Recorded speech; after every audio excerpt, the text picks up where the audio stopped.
안녕하십니까. 인문학자 박영규입니다. 오늘은 주역 뇌천대장괴를 전체적으로 해설하는 영상을 준비했습니다. 뇌천대장괴는 우레를 뜻하는 진괴가 위에 있고 하늘을 뜻하는 건괴가 아래에 있는 모양의 괴입니다. 건괴는 세 개의 양효로 구성되어 있습니다. 팽창하려는 속성을 의미하는 양기가 매우 충만한 상태입니다. 우레는 활동성을 의미합니다. 따라서 뇌천대장괴는 하늘 위에서 우레가 치듯이 앞을 향해서 쭉쭉 뻗어나가는 왕성한 힘이나 세력을 상징하는 괴로 해석할 수 있습니다. 그래서 괴사에서는 이렇게 말합니다. 이정, 이롭고 곧다. 쭉쭉 뻗어나가니 거칠 것이 없습니다. 그래서 이롭고 곧다고 했습니다. 결혼이나 사업을 앞두고 점괘를 뽑았는데 뇌천대장괴가 나오면 일사천리로 일이 잘 진행된다는 의미로 받아들이시면 될 것 같습니다. 하지만 아무리 점괘가 좋게 나와도 반드시 유념해야 할 것이 있습니다. 호사다마라는 말이 있듯이 좋은 일에는 꼭 나쁜 일들이 끼어 있습니다. 효사에서는 그런 상황을 피하기 위한 지침 몇 가지가 나오는데요. 먼저 초구효사부터 보시겠습니다. 장우지 정흉 유부, 발에서 장성한 것이니 정벌을 나가면 믿음이 있어도 흉하다. 지자는 발지자로 읽는데요. 발은 신체 부위 가운데 땅바닥에 직접적으로 접촉하는 부분입니다. 그래서 신체를 떠받치는 힘이 잔뜩 실리는 곳입니다. 장우지, 발에서 장성한다는 것은 발바닥에 힘이 잔뜩 들어간다는 뜻입니다. 자신의 힘만 믿고 너무 나대는 상황을 비유적으로 표현한 문장입니다. 즉 오만하다, 거만하다는 뜻으로 쓰였습니다. 정은 일을 공격적으로 추진한다는 의미입니다. 그래서 장우지 정흉유부, 발에서 장성한 것이니 정벌을 나가면 믿음이 있어도 흉하다는 문장은 자신의 힘만 믿고 지나치게 일을 크게 벌리면 아무리 믿음이 있어도 결과가 좋지 않다는 뜻으로 해석할 수 있습니다. 편은 익을수록 고개를 숙인다는 말처럼 지위가 높고 세력이 강할수록 겸손해야 한다는 것이 주역의 가르침입니다. 그렇게 곧은 마음으로 일을 처리하면 결과가 길하게 됩니다. 그래서 구이효사에서는 이렇게 말합니다. 정길, 고든이 길하다. 구삼효사에는 강할수록 겸손해야 한다는 메시지가 다시 한번 나오는데요. 소인용장, 군자용망, 정여, 저양, 촉번, 리기각. 소인은 힘을 쓰고 군자는 그물을 쓴다.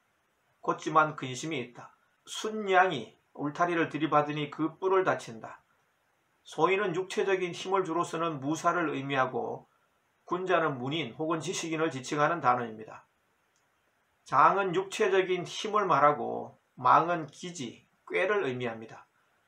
소인 용장, 군자 용망은 소인은 힘으로 밀어붙이고 군자는 기지, 꾀로서 일을 도모한다는 말인데 여기서는 둘 다 부정적인 의미로 쓰였습니다. 자신의 힘이나 지략을 믿고 일을 무리하게 밀어붙이면 정여, 비록 곧다 해도 근심이 있다는 뜻입니다. 저양 촉번에서 저는 수량저로 읽습니다. 수량은 성질이 매우 사납습니다. 그래서 울타리 같은 것을 보면 저돌적으로 들이받습니다. 자신의 힘만 믿고 저돌적으로 밀어붙이면 리기각, 수량이 뿔을 다치듯이 좋지 않은 결과를 초래할 수 있으니 세력이 강성할수록 겸손해야 한다는 의미로 해석할 수 있습니다.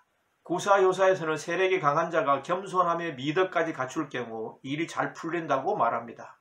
정길, 회망, 번결, 분리, 장우, 대여, 지복, 곱고 길하니 후회가 없다. 울타리가 부서져 뿔이 무사하다.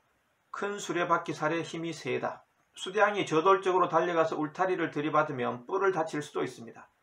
그렇지만 곧은 마음으로 행하면 길하고 후회가 없습니다. 번결은 울타리가 깨끗하게 치워진다는 의미입니다. 수량이 들이받으려고 가는데 울타리가 치워진다는 것은 일을 추진하는 데 있어 앞에 놓여있던 장애물이 사라진다는 의미입니다. 곧은 마음을 가지고 일을 추진하면 의욕이 넘쳐도 큰 문제가 되지 않는다는 뜻으로 해석할 수 있습니다. 장우, 대여, 지복, 큰 수레바퀴 살에 힘이 세다는 것은 그런 마음가짐으로 일을 추진하면 자신이 가진 힘을 정상적으로 쓸 수 있어 결과가 좋게 된다는 뜻입니다. 그렇지 않고 교만한 마음을 가지고 있으면 힘을 제대로 발휘할 수가 없어서 수레바퀴살이 부러지고 말겠죠. 절제된 마음가짐으로 겸손하게 일을 추진하면 공격적인 성향이 약화될 수 있습니다. 하지만 크게 나쁠 것은 없다는 것이 주역의 가르침입니다. 6.5 효사를 보실까요? 상양우역 무회, 밭두둑에서 양을 일어나 후회는 없다. 역자는 경계, 밭두둑의 의미로 쓰였습니다. 상양우역, 밭두둑에서 양을 잃어버린다는 것은 내면에 잠복해 있던 공격성과 저돌성이 사라졌다는 것입니다. 겸손한 자세로 절제해서 강성한 기운을 적절한 수준으로 잘 조절한다는 의미입니다. 그렇게 하면 크게 후회할 것이 없다는 것이 주역의 가르침입니다. 그래서 무회라고 했습니다. 상류교사에서는 그 반대 상황, 즉 자신의 힘을 적절하게 조절하지 못하고 이리저리 날뛰게 될 경우 손해되는 결과에 대해서 말하고 있습니다. 저양 촉번 불능태 불능축 무유리 간즉길, 순양이 울타리를 들이받는다. 진퇴양난이다. 이로울 게 없다. 어렵지만 결국 길하다. 넘치는 힘을 주체하지 못하고 날뛰는 상황을 이렇게 표현하고 있습니다. 그럴 경우 결과가 좋지 않다는 것이 주역의 가르침입니다. 그래서 무유리, 이로울 게 없다고 했습니다. 결론은 한 가지입니다. 넘치는 힘을 조절하는 것이 쉽지 않습니다. 하지만 불가능하지는 않습니다. 어려워도 절제심을 발휘해야 결과가 좋아집니다. 그래서 간즉길, 어렵지만 길하다고 했습니다. 노자는 도덕경에서 목강즉절이라고 했습니다. 나무가 너무 강하면 부러진다는 뜻인데요. 주역 뇌천대장경의 메시지와 일맥상통하는 구절이라고 하겠습니다. 영상이 도움이 되셨다면 좋아요, 구독 버튼을 꾹 눌러주시면 다음 영상을 제작하는 데 큰 힘이 되겠습니다. 경청해 주셔서 감사합니다.